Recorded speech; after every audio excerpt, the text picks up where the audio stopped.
We could start a video about the formation of Islam with the birth of Muhammad in 570 in Mecca, but instead, let's start a little bit west of there in the Eastern Roman Empire.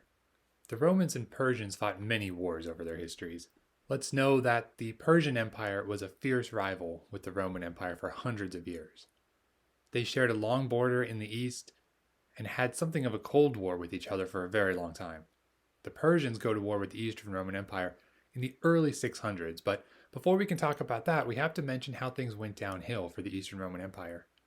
And for that, we turn to Justinian. Justinian ruled the Eastern Roman Empire from 526 to 565. His big goal was to try to reunite the Eastern Roman Empire with the Western Roman Empire. By this point, the Western Roman Empire is long gone, having officially ceased in 476 when Emperor Romulus Augustulus was deposed. Justinian has weaknesses at home, so as any good Roman Empire, he goes out and starts wars and wants to turn everybody to his version of Christianity. God placed him as emperor, so of course he wants to stamp out any alternate Christianities. He kills a lot of people while attempting to convert them, and that doesn't make them want to convert, it just makes them angry. The other big idea Justinian has is about the remnants of the Western Roman Empire. He does not like those successor kingdoms sprouting up all over the place. He thinks that they are all usurpers squatting on his land. He gathers a large invasion force and heads out to do something about it. The Vandal Wars. So let's talk about the Vandals in Carthage a bit. They started out in Eastern Europe, but eventually had a kingdom in Northern Africa in the 5th and 6th centuries. They famously sacked Rome in 455. From 533 to 534, Justinian sends a navy to Carthage, which used to be part of the Roman Empire and is now Vandal territory. Justinian's army kills the Vandal leaders and takes that area. But the real reason for going is that a lot of money can be made in North Africa. One thing to remember, yes, Carthage became part of Rome after the Third Punic War, but they were pretty much doing their own thing. They were ruled by Roman governors, but were allowed to go their own way. In the good old days of the Western Roman Empire, a tax was paid by Carthage to Rome for a large amount of grain that went all over the empire. The problem is that those who had to pay that tax didn't like it. Imagine that. In fact, they really liked when the Vandals took over because they no longer had to pay that tax. They were rid of the empire looking over their shoulders. Justinian put the tax back and they hated him for that. So basically, Justinian is trying to bring back this piece of the old Roman Empire, and they say, no thanks, we're good, please just leave. It only gets worse from Justinian from there. The Gothic Wars, which last from 535 to 554. This is the war that Justinian will eventually win after he pretty much destroys Italy. You would think that the Italians would welcome the Roman Empire again. But remember, this is 100 years after the end of the Western Roman Empire, and even that came after 100 years of collapse and terror as seemingly every army in the world marched up and down the Italian peninsula to take a whack at Rome. The Italians don't want Justinian either. They think of him as the invader. The people side with the Goths. Roman Italy no longer exists to these people. It's been too long and only exists in the ruins and long-lost memories. Justinian runs up and down the Italian peninsula, just destroying the place. In fact, it takes about 1,400 years for the population of Rome to get back to the numbers it had before Justinian wrecked it. After the Roman Empire splits, there's a split in the way people think of the other side. Italians and Greeks hate each other during the Middle Ages. A lot of the reason is Justinian's Gothic War. Greece was in the Eastern Roman Empire, so to the Italians, they're enemies now. We can't say that Justinian single-handedly destroyed the classical idea of Europe. It was heading in that direction before he came along, but he certainly didn't help. Now that we have a little background about what the Eastern Roman Empire was up to in the 6th century, let's get on to the 7th. The Byzantine-Sasanian War takes place from about 602 to 628. The eastern frontier separates the Roman Empire with the Persian Empire. For the most part, they're at a stalemate. And then the Persians raid, and in doing so, they capture quite a lot of the Eastern Roman Empire. Sure, before Justinian wasted all the empire's money and armies in a futile attempt to take back Carthage and Italy, they do manage to capture Jerusalem and Alexandria and a bunch of other important cities. By 610, the Eastern Roman Empire is on the ropes. At this point, there's a guy named Heraclius as the emperor. He rules from 610 to 641. In 622 to 628, Heraclius raids into Persia and destroys a lot. That's a miracle considering how bad they were doing. But this victory comes at a cost. The Roman Empire is weakened dramatically. Neither empire is in any state to fight another war. And now we come to Muhammad. Muhammad was born in 570. In 610, he has revelations or voice talks from God around his 40th year. You may notice that these are happening around the same time as the great Persian victories. Anyway, he then becomes a prophet. His prophecies cause problems in his home of Mecca. Muhammad and his followers are forced out of Mecca in 622 and seek refuge in Medina. In Medina, his preaching becomes crystallized. A clear distinction is made between his beliefs and the other monotheistic religions. He acknowledges that a chain of prophets begins with Abraham, runs through your Jeremiah's, Ezekiel's, all the way through Jesus, and then that chain of prophecies ends at Muhammad. He is the final prophet. He gains a lot of followers until he comes home triumphantly in 630 to Mecca. What's interesting about this return is the easy mixing of religion and politics in this early version of Islam. We recall Christianity grows up in opposition to the state. The early Christian movement has to conceal itself inside the Roman Empire because they see it as a threat to the state. So when Constantine converts, that relationship lingers. Christianity always had this negotiation about how a religious role and a governmental role can go together. That's not the case with Islam. By the time Muhammad comes back to Mecca, loyalty to the state doesn't matter. Loyalty to the faith is what matters. Islam eliminates the tribal boundaries that marred pre-Islamic Arabian politics. One's political and religious identity is fused. This message proves very effective. By the time we come to the end of the Prophet's life, by persuasion and by force, great portions of the tribes of Arabia have sworn their allegiance to Muhammad. By his death in 632, this unifying religion trumps tribal loyalty. What he would have done with this unity remains unanswered. The future is unclear. The first question they ask is, we've had this great prophet brought by God who brought us all together. How does one succeed to that? You can't be the successor in prophecy because he was the seal of the prophets, the last one. Who can be the successor and what does that mean? It looks like the inner circle around Muhammad gets together and selects a successor, called caliph, meaning deputy. Whose deputy? Not Muhammad's. It's God's deputy.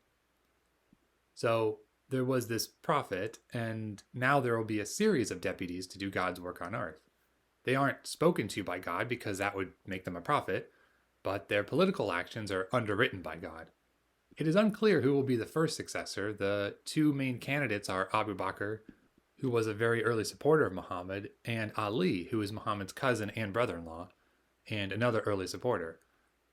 Abu Bakr becomes the first caliph in 632. His reign is short, only lasting until 634, and it's marked by the Great Apostasy. Basically, some of those tribes who swore allegiance to Muhammad, and at the death of their prophet, they make it clear that their allegiance was to him and not to his elected deputy. So there's a way in which this unity that Muhammad started begins to split along the traditional tribal lines, and Abu Bakr puts an end to this. On one hand, he mobilizes the forces still loyal to him to get these people leaving to come back in. On the other hand, he provided an important precedent in the sense that he partly uses force and partly persuades. The persuasive argument is, side with me, and the tribes of Arabia will raid our neighbors who formerly oppressed us. By the time we get to the end of his short reign, the tribes that came back and are loyal to him are organized for external military expeditions. This is one of those examples of why context is so important to history. Notice the dates. The first raids happened in the last year of his reign, 634, when an Arab raiding party, unified for the first time under an Islamic doctrine, raids either Persia, one wealthy neighbor, or into the other wealthy neighbor, the Eastern Roman Empire. What do they find? They find that no one's home. The Great Persian-Roman War ended in 628, a total victory for the Romans, but with the annihilation of the Persian army and a near annihilation of the Roman army. So those initial raiding parties, organized to do what raiders do, smash, grab, and go home, they find that the raiding is so easy that maybe it's the wrong goal. Perhaps conquest is possible. And that is the genius of the next caliph, Omar. Omar recognizes this, and what started off as Abu Bakr's quick raids turns into a war of conquest. Under Caliph Omar, the Islamic army raids quickly and easily all over the place and are very successful. The string of victories really are remarkable. 634, Damascus, one of the most important cities in the Byzantine Empire. Heraclius, the savior of the Roman Empire, fights the Islamic army and just gets destroyed in 636. He dies in disgrace back home.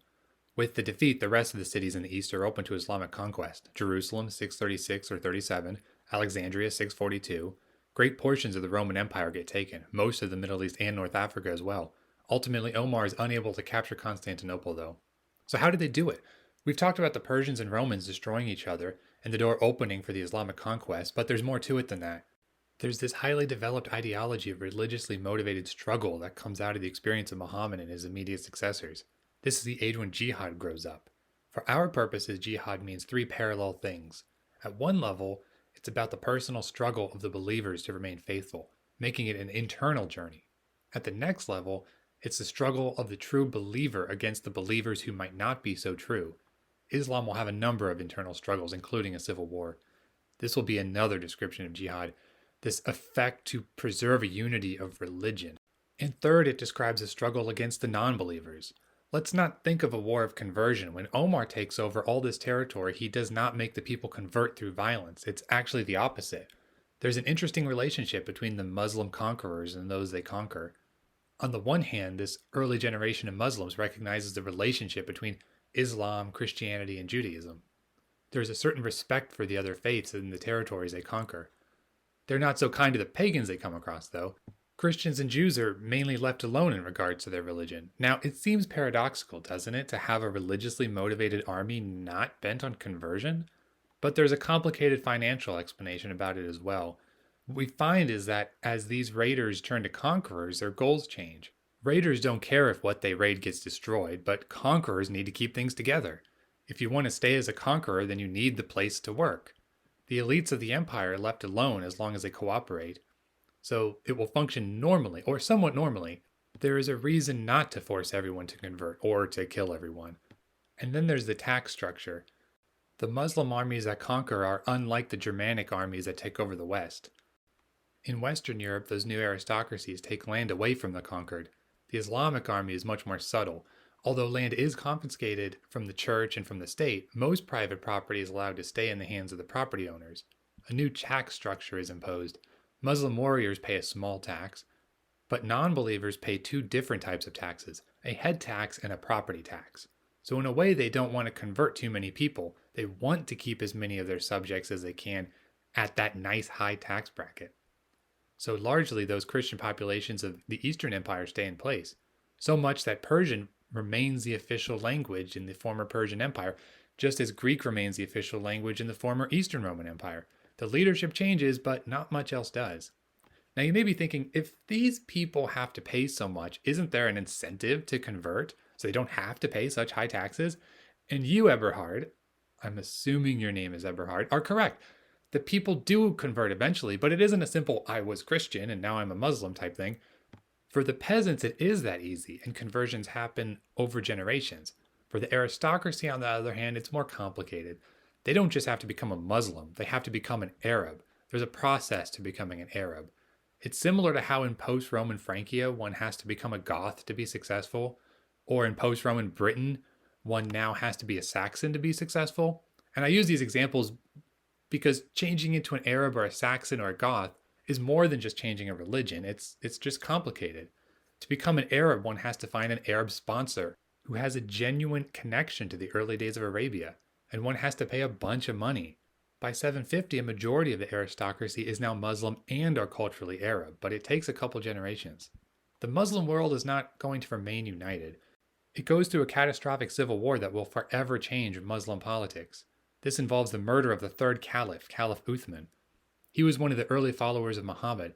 His election is controversial. Uthman is responsible for relocating the capital of the empire to Damascus, and in 656 he's murdered. A question lingers on the circumstances on the murder, and it proves the catalyst for a civil war. Who killed him? Well, the next caliph is Ali. One idea is that he did it.